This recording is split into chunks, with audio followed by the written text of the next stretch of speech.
알기 쉽고 빠르게 경제를 풀어드리는 머니앤폴리틱스입니다. 대한민국은 작지만 강한 나라입니다. 자원이 부족하고 국토도 작고 인구는 세계의 1%도 되지 않죠. 그럼에도 불구하고 대한민국은 세계 1위를 차지한 산업들이 여럿 있습니다. 지금 이 순간에도 세계 무역을 움직이는 배가 한반도에서 출항하고 있습니다. 많은 AI들의 심장에는 대한민국의 기술이 뛰고 있습니다. 전기차가 도로를 달릴 때도 그 에너지는 한국에서 시작됩니다. 그리고 지구 반대편의 도시에서 수만 명이 한국어로 노래를 따라 부릅니다. 이것이 지금 대한민국의 현재입니다. 대한민국이 어디에 서 있는지를 세계는 이미 알고 있습니다. 그렇다면 우리는 정작 이 사실을 얼마나 알고 있을까요? 지금부터 대한민국이 조용히 세계 1위를 차지한 산업들을 하나씩 살펴보겠습니다. 이번 영상에서는 대한민국이 세계 1위인 산업, 그 첫 번째 순서로 조선산업에 대해서 알아보겠습니다. 세계 무역의 90% 이상은 바다를 통해 움직입니다. 영하 163도를 유지해야 합니다. 그렇습니다. 세계 무역의 90% 이상은 바다를 통해 움직입니다. 이 수치는 단순한 통계가 아닙니다. 글로벌 경제 구조 그 자체입니다. 철광석은 호주에서 출발해 아시아의 제철소로 향하고, 중동의 천연가스는 유럽의 발전소로 이동하며, 남미의 곡물은 아프리카와 아시아의 식탁에 오릅니다. 이 거대한 흐름을 떠받치는 것은 항공기가 아니라 선박입니다. 그리고 그 중에서도 가장 높은 기술 난이도와 부가가치를 요구하는 선박이 있습니다. 바로 LNG 운반선입니다. 천연가스를 액화 상태로 운송하기 위해서는 영하 163도를 안정적으로 유지해야 합니다. 단열 기술, 극저온 강제, 증발가스 제액화 시스템, 고정밀 화물창 설계까지 수백 개의 핵심 기술이 유기적으로 결합되어야만 가능한 산업입니다. LNG선은 단순한 운송수단이 아닙니다. 국가 에너지 안보와 직결되는 전략 자산입니다. 한 척의 가격은 수천억 원에 달하며 설계부터 인도까지 수년이 걸립니다. 발주 기업은 단 한 번의 실패도 용납할 수 없습니다. 그렇다면 이 가장 까다로운 선박을 세계 에너지 기업들은 누구에게 맡길까요? 대한민국의 조선소입니다. 한국은 오랜 기간 고부가가치 선박, 특히 LNG 운반선 분야에서 세계 최상위권 수주 점유율을 유지해왔습니다. 이는 단순히 가격 경쟁력이 아니라 기술 신뢰도의 결과입니다. 한국 조선업이 강한 이유는 세 가지입니다. 첫째, 설계 역량입니다. LNG 화물창 기술, 멤브레인 구조 설계, 극저온 단열 시스템 등 복합 기술을 통합 설계할 수 있는 엔지니어링 역량이 축적되어 있습니다. 둘째, 대형 프로젝트 관리 능력입니다. 수천 명의 인력과 수백 개의 협력업체가 참여하는 대형 프로젝트를 정해진 납기 내에 완수하는 생산 관리 체계가 구축되어 있습니다. 셋째, 공급망 통합력입니다. 강제, 기자재, 자동화 시스템, 엔진 등 선박 건조에 필요한 산업 생태계가 국내에 밀집되어 있어 위기 상황에서도 안정적인 대응이 가능합니다. 최근 글로벌 에너지 지형이 급변하면서 LNG의 전략적 중요성은 더욱 커졌습니다. 유럽의 에너지 안보 문제, 탈탄소 전환 과정에서의 과도기적 연료 수요 증가 등으로 LNG 운반선 수요는 구조적으로 확대되었습니다. 이 흐름 속에서 세계 주요 에너지 기업과 해운사들은 안정성과 기술력을 기준으로 발주를 결정합니다. 그 선택의 중심에 대한민국이 있습니다. 우리는 종종 자동차, 스마트폰, 문화 콘텐츠를 통해 국가 경쟁력을 체감합니다. 그러나 조선 산업은 눈에 잘 보이지 않는 곳에서 세계 경제의 기반을 떠받치고 있습니다. 유럽의 겨울을 지키는 가스, 아시아의 공장을 돌리는 원자재, 세계 식량 공급망을 연결하는 곡물, 그 이동의 출발점에는 대한민국 조선소에서 건조된 선박이 있습니다. 이것은 단순한 산업 성과가 아닙니다. 글로벌 신뢰 자산입니다. 세계는 가장 어려운 배를 가장 안정적으로 만들어낼 수 있는 나라를 선택합니다. 그리고 그 선택은 수십 년간 변하지 않았습니다.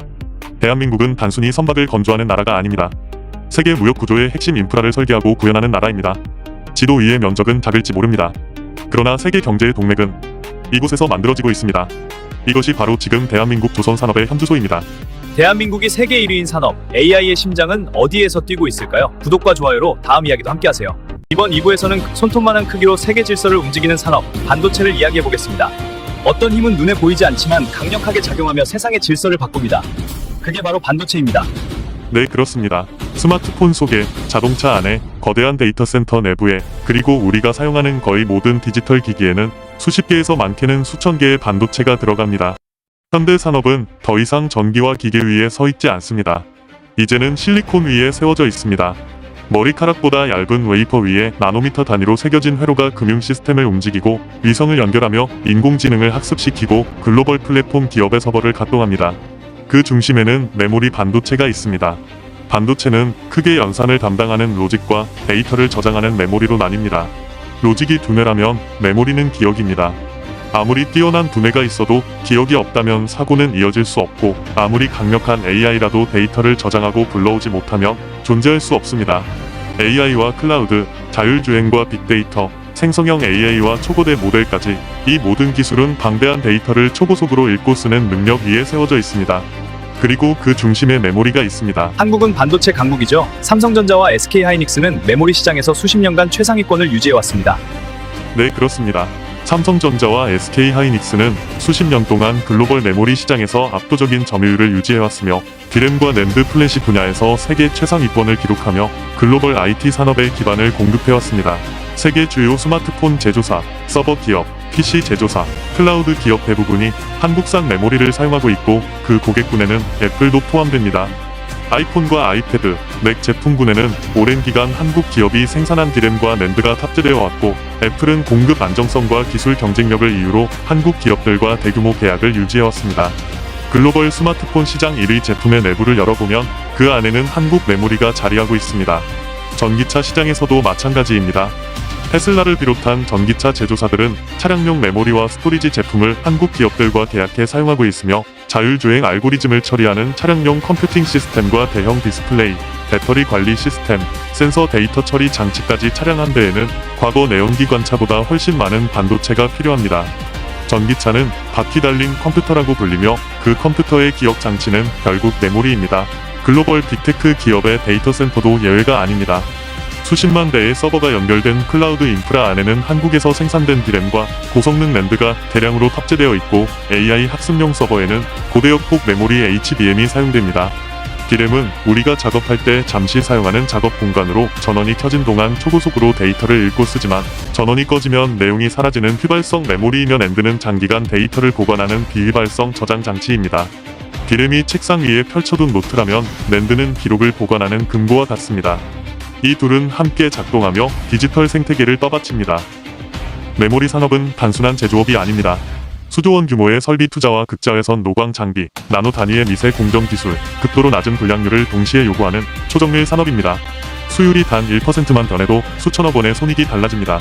먼지 한 입자, 미세한 온도 차이, 장비의 작은 진동 하나가 결과를 바꾸는 세계에서 수율을 안정적으로 유지하는 능력은 곧 기술력입니다. 기술 격차는 하루아침에 만들어지지 않습니다. 수십 년의 투자와 실패, 그리고 집요한 개선이 쌓여 만들어집니다. 한 세대 앞선 공정을 확보하면 경쟁사는 그 격차를 좁히기 위해 막대한 자본과 시간을 투입해야 하고 그 사이 선두 기업은 이미 다음 세대를 준비합니다. 그래서 메모리는 진입 장벽이 극도로 높은 산업입니다. 그리고 지금 그 최전선에서 새로운 움직임이 감지되고 있습니다. 최근 전 세계가 삼성의 신기술에 주목하고 있습니다. 진짜 충격은 여기서 시작됩니다. 삼성이 만든 반도체가 원자 한층 수준 두께라는 겁니다. 물리적 한계에 닿은 영역입니다.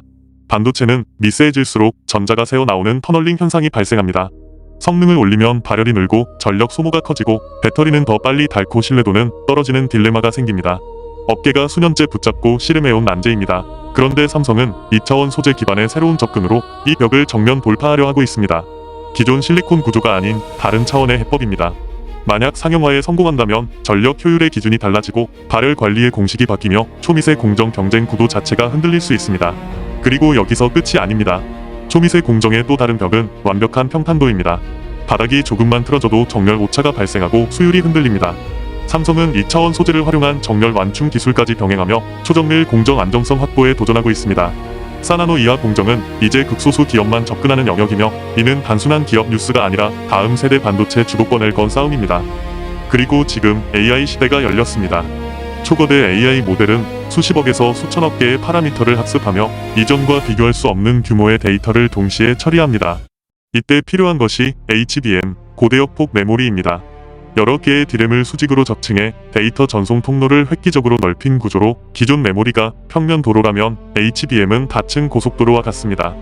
AI 연산의 병목은 단순히 연산 능력이 아니라 데이터 이동 속도이며 HBM은 그 병목을 해결하는 기술입니다.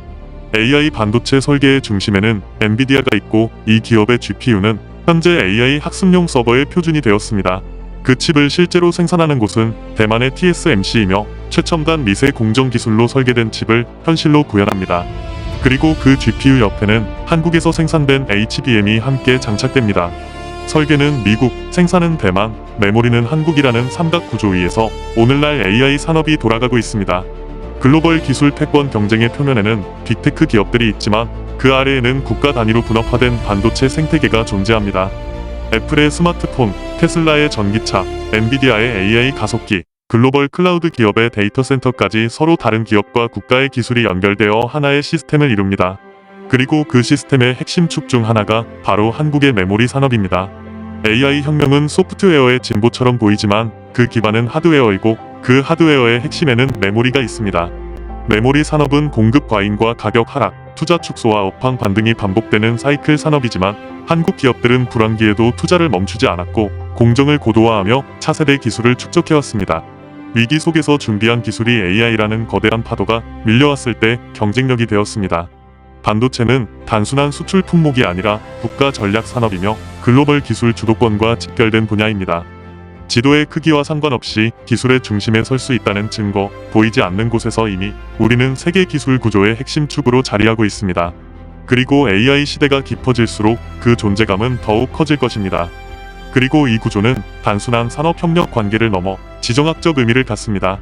반도체는 더 이상 기업 간 거래 상품이 아니라 국가 안보와 직결된 전략 자산이 되었습니다. 미국은 자국 내 반도체 생산을 확대하기 위해 막대한 보조금을 투입하고 있고 대만은 세계 최첨단 파운드리 역량을 통해 글로벌 공급망의 중심에 서 있으며 한국은 메모리 분야에서 독보적인 경쟁력을 유지하며 글로벌 공급망의 핵심 축을 담당하고 있습니다. 글로벌 기업들이 한국 기업들과 장기 공급 계약을 맺는 이유는 단순한 가격 경쟁력이 아니라 기술 신뢰성과 대규모 양산 능력, 그리고 위기 상황에서도 안정적으로 공급을 유지할 수 있는 생산 역량 때문입니다. 실제로 메모리 가격이 급락하던 불황기에도 한국 기업들은 연구개발 투자를 줄이지 않았고 차세대 공정 전환과 HBM 고도화를 지속해왔습니다. 그 결과 AI 서버 수요가 폭증했을 때 이미 준비된 기술로 시장을 선점할 수 있었습니다. 특히 생성형 AI 확산 이후 데이터 센터는 이전과 비교할 수 없을 정도로 고성능 메모리를 요구하고 있으며 HBM은 사실상 AI 가속기의 필수 구성 요소로 자리 잡았습니다. 글로벌 클라우드 기업과 빅테크 기업들은 대규모 서버 증설을 진행하면서 한국 기업들과의 협력을 강화하고 있고 이는 단순한 부품 납품을 넘어 전략적 파트너십의 성격을 띠고 있습니다. 또한 차량용 반도체 시장이 확대되면서 전기차와 자율주행차에 탑재되는 메모리 수요 역시 빠르게 증가하고 있습니다. 자동차 한 대에 들어가는 반도체 수는 수천 개에 이르며 차량의 고도화가 진행될수록 고성능 메모리의 중요성은 더욱 커지고 있습니다. 결국 스마트폰과 전기차, 데이터 센터와 AI 서버까지 연결되는 거대한 기술 생태계 속에서 한국 메모리는 보이지 않는 연결고리로 작동하고 있습니다. 세계 기술 질서는 화려한 브랜드 로고 위에 세워진 것이 아니라 그 안에서 묵묵히 작동하는 반도체 위에 세워져 있습니다. 그리고 그 기반을 떠받치는 중심축 중 하나가 바로 자랑스런 대한민국입니다. 거대한 배로 바다를 지배했고 손톱만한 칩으로 세계 기술 질서를 움직였습니다. 다음 이야기에서는 전기차 시대의 핵심 기술, 대한민국 배터리 산업을 살펴보겠습니다. 알기 쉽고 빠르게 경제를 풀어드리는 머니앤폴리틱스입니다. 이번 4부작 하면서 사실 3부 배터리가 제일 고민이 많았습니다. 이걸 너무 깊게 들어가면 다들 채널 나가실 것 같고요. 그래서 어려운 건 빼고 꼭 알아야 할 것만 쉽게 한번 정리해봤습니다. 지금 시작합니다. 여러분은 배터리라고 하면 뭐가 떠오르세요? 집에서 쓰는 건전지, 휴대폰 배터리, 노트북 충전 아마 이 정도일 겁니다. 그런데 요즘 배터리는 그냥 소모품이 아닙니다. 우리는 오랫동안 자동차의 심장을 엔진이라고 불러왔습니다. 배기량과 마력은 국가 경쟁력이었습니다. 하지만 지금 그 시대가 끝나고 있습니다. 전기차 시대가 시작되었기 때문입니다. 이제 승패를 가르는 것은 배터리입니다. 자, 이제부터 본격적으로 달려보겠습니다. 한때 자동차의 심장은 엔진이었습니다. 연료를 태워 수천 개의 부품이 움직이며 동력을 만들었죠. 하지만 지금 자동차의 심장은 바뀌었습니다. 겉으로 보면 여전히 자동차지만 안을 들여다보면 완전히 다릅니다. 차 바닥을 가득 채운 배터리 팩이 모든 힘을 만들어냅니다. 이 배터리 하나가 주행거리, 충전 속도, 안전성, 가격을 모두 결정합니다. 그래서 지금 배터리를 둘러싼 전쟁이 벌어지고 있습니다. 우리가 사용하는 대부분의 전기차는 리튬이온 배터리를 사용합니다. 액체 전해질 구조입니다. 성능은 좋지만 충격이나 내부 단락이 발생하면 열폭주와 화재 위험이 존재합니다. 에너지 밀도에도 물리적 한계가 있습니다. 더 멀리 가고 싶고 더 빨리 충전하고 싶지만 구조적 한계가 분명합니다. 그래서 업계는 전혀 다른 해법을 찾기 시작했습니다. 그 해법으로 떠오른 기술이 전고체 배터리입니다. 액체 대신 고체 전해질을 사용하는 방식입니다. 이론적으로는 불연성 특성이 강화되고 리튬 메탈 음극을 적용할 수 있어 에너지 밀도를 크게 높일 수 있습니다. 같은 부피에서 더 많은 전력을 저장할 수 있고 주행거리도 늘어날 가능성이 있습니다. 그리고 이 경쟁은 이미 실험실을 넘어 실제 차량 테스트 단계로 들어가고 있습니다. 최근 중국 전기차 업체 비아디가 전고체 배터리 탑재 차량 테스트를 시작했다는 보도가 나왔습니다. 시험 조건 기준 1회 충전 1800km 주행 수치가 언급되며 시장에 관심이 급격히 쏠렸습니다. 동시에 캐틀은 홍콩 상장을 통해 6조 원이 넘는 자금을 조달했고 중국 정부 역시 배터리 산업에 연간 1조 원 이상을 지원해왔습니다. 가격 경쟁력으로 LFP 시장을 장악했던 중국이 이제 차세대 기술까지 본격 진입하는 것 아니냐는 분석이 나오는 이유입니다. 그렇다면 이 복잡한 기술 경쟁 속에서 한국 기업들은 어디까지 와 있을까요?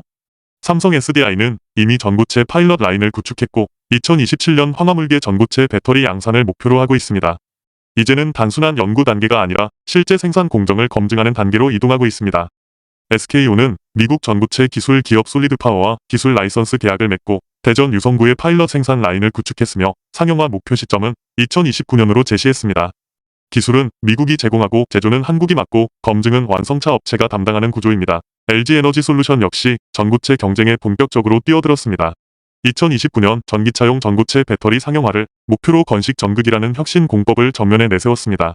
건식 전극은 액체 공정을 거치지 않고 가루 상태에서 바로 전극을 만드는 방식입니다. 이 공법이 상용화되면 대규모 건조 설비가 필요 없어지고 공장 규모와 에너지 비용을 동시에 줄일 수 있습니다. 전고체의 최대 약점으로 꼽히던 가격과 공정 문제를 정면으로 해결하겠다는 전략입니다. LG에너지솔루션은 이미 건식 전극 분야에서 450건 이상의 글로벌 특허를 확보했고 파일럿 라인을 구축해 양산성을 검증하고 있습니다. 또한 흑연계 기반 전고체 배터리를 통해 안정성과 대량 생산성을 동시에 확보하겠다는 계획도 밝혔습니다.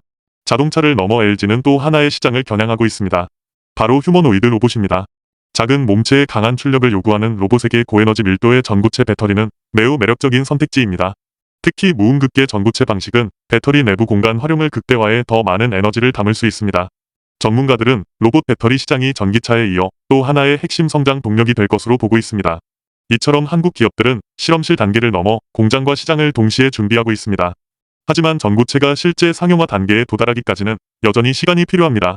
일부 전망에서는 2030년대 중반 이후를 본격적인 대량 양산 시점으로 보고 있습니다. 만약 상용화가 예상보다 늦어진다면 현재의 리튬이온 구조는 더 오래 유지될 가능성이 있습니다. 그 경우 가격 경쟁력을 앞세운 중국의 LFP 전략은 더 큰 힘을 받을 수 있습니다. 반대로 전고체가 예상보다 빠르게 안정적인 양산 단계에 들어선다면 판은 다시 흔들릴 수 있습니다. 결국 이 싸움의 핵심은 누가 먼저 발표하느냐가 아니라 누가 먼저 안정적인 수율로 대량 생산을 완성하느냐입니다. 배터리 전쟁은 이제 시작에 불과합니다.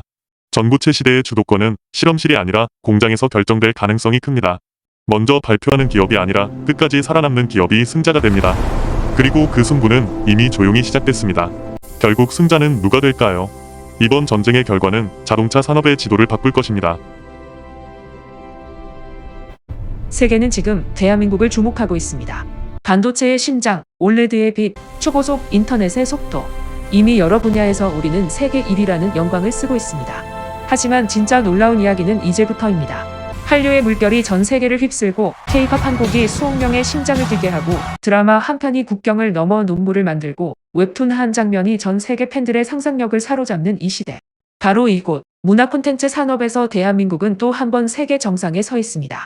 수출액으로 따지면 이미 수십조 원의 거대한 경제 엔진이 되었고 소프트 파워로 보면 그 영향력은 돈으로 환산할 수 없을 만큼 강력합니다. 오늘 이 마지막 겨정 속에서 우리가 어떻게 세계를 사로잡는 문화 강국으로 거듭났는지 그 숨겨진 힘과 미래의 청사진을 만나봅니다. 지금부터 대한민국이 세계 1위인 또 하나의 산업 문화 콘텐츠 마지막 이야기를 시작하겠습니다. 여러분, 지금 이 순간 눈을 감고 천천히 상상해보세요. 밤 12시 뉴욕 타임스퀘어의 거대한 LED 스크린이 번쩍이며 K-팝 그룹의 화려한 안무가 수천 명의 행인을 멈춰 세웁니다. 파리의 작은 카페 한 구석, 20대 젊은이가 이어폰을 끼고 K-드라마 한 편을 보며 조용히 눈물을 훔칩니다. 인도 뭄바이의 번잡한 거리에서는 10대 무리가 모여 아파트의 비트에 맞춰 자유롭게 춤을 추고 있어요. 그리고 로스앤젤레스 롤비 극장, 아카데미 시상식의 그 유명한 밤, 비영업권 영화인 기생충이 작품상을 포함해 사관왕을 차지하였습니다. 그리고 2025년 말 K-팝 생태계가 다시 그래미 무대를 장악하며 골든이 베스트 송 리튼 포 비주얼 미디어를 수상했습니다. 2025년 한국 문화 해외 호감도 조사 결과는 82.3%로 역대 최고치입니다. K-뷰티, K-푸드, K-팝이 전 세계 소비 트렌드를 주도하고 있죠. 이 모든 장면들이 단순한 우연이나 일시적인 유행일 리 없다는 걸 여러분도 아마 이미 느끼고 계실 겁니다. 작은 반도 국가, 대한민국이 어떻게 세계 문화의 중심축 중 하나가 되었을까요? 오늘은 그 30년이 넘는 긴 여정의 숨겨진 힘, 치열한 준비 과정, 그리고 지금 무르익어가며 동시에 새롭게 펼쳐지는 다음 챕터를 천천히 따라가 보겠습니다. K는 더 이상 트렌드가 아닙니다. 이미 글로벌 문화의 새로운 표준으로 자리 잡아가고 있는 살아 숨쉬는 현상입니다. 모든 위대한 이야기는 조용한 시작에서 비롯됩니다. K 콘텐츠의 뿌리는 1990년대 후반 IMF 외환 위기라는 국가적 절망 속에서 싹을 틔웠습니다. 경제가 무너지고 실업률이 치솟던 그 시절 정부와 민간은 새로운 돌파구를 찾아야 했습니다. 문화산업은 21세기의 기간산업입니다. 무한한 시장이 기다리고 있는 부의 보이기도 합니다. 대한민국 제15대 김대중 대통령은 1998년 취임 직후 외환위기 극복 전략의 하나로 IT 벤처 문화 콘텐츠 산업을 국가 성장 동력으로 제시했습니다. 그 당시만 해도 문화산업은 부가적 산업 정도로 인식되던 시기였지만 김대중 대통령은 이를 미래 국가 경쟁력의 핵심 축으로 규정했습니다. 그때부터 한국 드라마가 중국과 동남아시아로 서서히 스며들기 시작했죠. 2002년 겨울연가가 일본 전역을 강타했습니다. 배용준의 온화한 미소와 따뜻한 스토리가 윤사마라는 전례 없는 신드롬을 일으켰고 일본 관광객이 한국으로 몰려들며 처음으로 한류라는 단어가 언론에 등장했습니다. 동시에 H.O.T가 베이징 어커일 호텔 앞에서 3만 명의 팬을 동원해 아시아를 흔들었고 보아가 일본 오리콘 차트 1위를 차지하며 K-팝의 첫 국제적 불씨를 지폈습니다. 그때 전 세계 사람들은 대부분 이렇게 말했죠. 아시아권에서 좀 먹힌 문화. 일시적인 현상일 뿐이야. 하지만 그건 큰 착각이었습니다. 작은 불씨가 바람을 타고 점점 커지며 아무도 예상하지 못한 거대한 파도의 전조였던 것입니다. 한국은 문화를 단순한 예술이나 취미로 보지 않았습니다. 철저하게 국가 전략 산업으로 재정의하고 체계적으로 키웠죠. 김대중 정부 시절부터 시작된 한류 육성 정책은 문화 예산을 1998년 1,400만 달러에서 2001년 8,400만 달러로 급격히 늘렸고 이후 매년 GDP의 1.4에서 1.6% 수준을 문화 콘텐츠 분야에 투자해왔습니다. 기획사들은 세계적 시스템을 구축했습니다. SM, JYP, YG, 하이브 등은 연습생을 3에서 7년간 혹독하게 트레이닝하며 보컬 댄스 랩 외국어 팬소통 이미지 메이킹까지 모든 것을 가르쳤습니다. 드라마 제작진은 글로벌 시장을 염두에 두고 에피소드 길이, 감정선, 다국어 자막, 보편적 테마를 치밀하게 설계했습니다. 그리고 이 기반 위에 2012년 한 번의 폭풍이 먼저 몰아쳤습니다. 싸이의 강남스타일 2012년 7월 유튜브에 공개된 그 뮤직비디오는 순식간에 바이럴을 일으켰습니다. 말춤이 전 세계를 휩쓸고 최초로 유튜브 10억 뷰를 돌파하며 빌보드 핫백 2위까지 찍었죠. 30개국 이상 차트 1위, 오바마 대통령이 백악관에서 한류의 예로 언급할 정도였습니다. 아이돌 시스템의 정교함과는 다른 코믹하고 중독성 있는 에너지가 서구 대중을 처음으로 사로잡았습니다. 이 한 곡이 K를 아시아 콘텐츠에서 글로벌 바이럴 현상으로 끌어올린 결정적 순간이었죠. 그 불꽃이 BTS의 본격 폭발을 위한 길을 닦아준 셈입니다. 그리고 2013년 당시 작은 기획사였던 빅히트에서 7명의 소년들이 데뷔했습니다. BTS 그들은 유튜브와 트위터 같은 소셜미디어를 전략적으로 활용하고 팬덤을 공동 창작 파트너로 삼아 K를 세계 브랜드로 키워 올렸습니다. BTS는 데뷔 초기엔 작은 기획사의 기적으로 불릴 뿐이었습니다. 하지만 2017년 DNA로 빌보드 핫백에 진입한 뒤 2020년 다이너마이트는 팬데믹이라는 어둠 속에서 전 세계에 희망의 빛을 던지며 1위를 차지했습니다. 2025에서 2026년 모든 멤버가 군 복무를 마치고 본격 컴백을 알렸습니다. 새 앨범 발표와 함께 30회 이상의 북미, 유럽, 아시아 월드 투어 계획이 공개되자 전 세계 팬덤이 다시 불타올랐죠. 정국은 아시아 솔로 아티스트 최초로 스파티파이 모두 오리지널 트랙 1억 스트리밍 돌파, 지민의 후는 아이하트 라디오 베스트 K-팝송 수상, V의 윈터 어헤드는 재즈 장르 최단 5억 스트리밍, BTS는 단순한 아이돌 그룹이 아니었습니다. UN 총회 연설, 러브 마이셀프 캠페인으로 유니세프와 함께 36억 달러 이상 모금, 한국 경제에 미친 연간 효과만 수조 원 규모. 그들은 K를 글로벌 문화 대사관으로 승화시켰고 세계는 진심으로 물었습니다. 한국에서 대체 무슨 일이 일어나고 있는 걸까?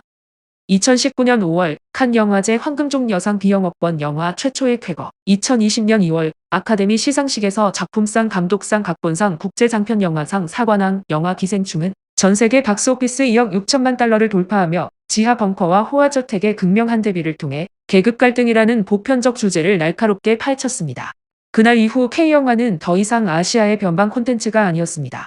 봉준호 감독의 비전이 할리우드의 오랜 유리천장을 산산조각냈고 그 여파는 지금도 계속됩니다. 새로운 세대의 K영화 감독들이 칸, 베를린, 베니스 아카데미 무대에 서고 있어요. 디지털 혁명이 K의 날개를 달아주었습니다. 넷플릭스라는 국경 없는 플랫폼에서 K-드라마는 폭발적으로 퍼졌죠. 오징어 게임 시즌1은 2021년 공개 직후 16억 5천만 시간 시청, 90개국 이상 1위를 기록했습니다. 2025년 시즌3로 시리즈를 완결하며 다시 글로벌 시청 기록을 경신했어요. 탑은 시즌2와 3의 악역으로 출연하며 아이돌의 연기 영역 확장까지 보여줬습니다. 이제 한편의 K-드라마는 전 세계를 실시간으로 연결합니다. 동시 시청, 트위터 실시간 반응, 팬 커뮤니티가 국경을 초월해 하나가 되죠. K는 더 이상 지역 콘텐츠가 아닙니다. OTT 플랫폼의 최상위 킬러 콘텐츠가 되었습니다. K는 결코 멈추지 않습니다. 영화, 드라마, 음악을 넘어 웹툰은 네이버, 카카오 기반으로 글로벌 드라마, 영화, 게임화되며 수출 1억 달러를 돌파했습니다. 게임 산업은 K 콘텐츠 IP를 활용해 세계 시장을 공략하고 예능은 피지컬백, 싱글즈 인페르노처럼 리얼리티 포맷으로 전 세계 팬덤을 형성합니다. K 뮤지컬은 브로드웨이 진출을 넘어 유럽 투어도 성공적으로 진행 중이죠. 2025에서 2026 그래미 어워드에서는 K 아티스트들이 주인공으로 서는 시대가 열렸습니다. 로즈와 브루노 마스의 아파트가 20억 뷰 최단 기록을 세우고 그래미 노미네이트, 제니의 루비 앨범이 베스트 앨범 리스트 다수 랭크, 엠믹스의 블루 발렌타인이 비평가들의 극찬을 받았죠. K는 이제 초대받는 손님이 아니라 무대의 지배자가 되었습니다. 이 모든 열광은 숫자로 증명됩니다. 2025년 K 콘텐츠, K-푸드, K-뷰티 확산 수출액은 379억 달러에 달하며 전체 문화 콘텐츠 수출도 사상 최대 무역 흑자를 기록했습니다. K-푸드 수출 136억 달러 돌파, K-뷰티 114억 달러 경신, 한류 팬 관광객은 수백만 명 규모로 음악 관광 시장만 2025년 49억 달러를 넘었습니다. BTS 한 팀으로 유발된 연간 관광객 80만 명 이상, 경제 효과 39억 달러.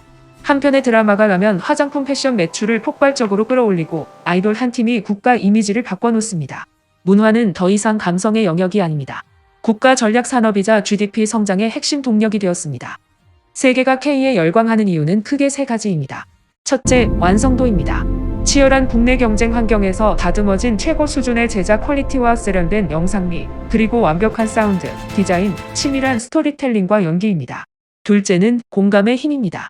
계급과 갈등, 극한 경쟁, 가족 간의 사랑과 상처, 청춘의 좌절과 희망과 같은 현실을 숨김없이 날 것 그대로 드러냅니다. 그것이 보편적 인간 감정을 강렬하게 자극하죠. 셋째는 진정성입니다. 가장 한국적인 요소. 전통 가치와 현대적 감성이 어우러진 모습이 오히려 가장 세계적이 됩니다. 가식 없고 진심 어린 표현이 전 세계의 젊은이들의 마음을 움직입니다.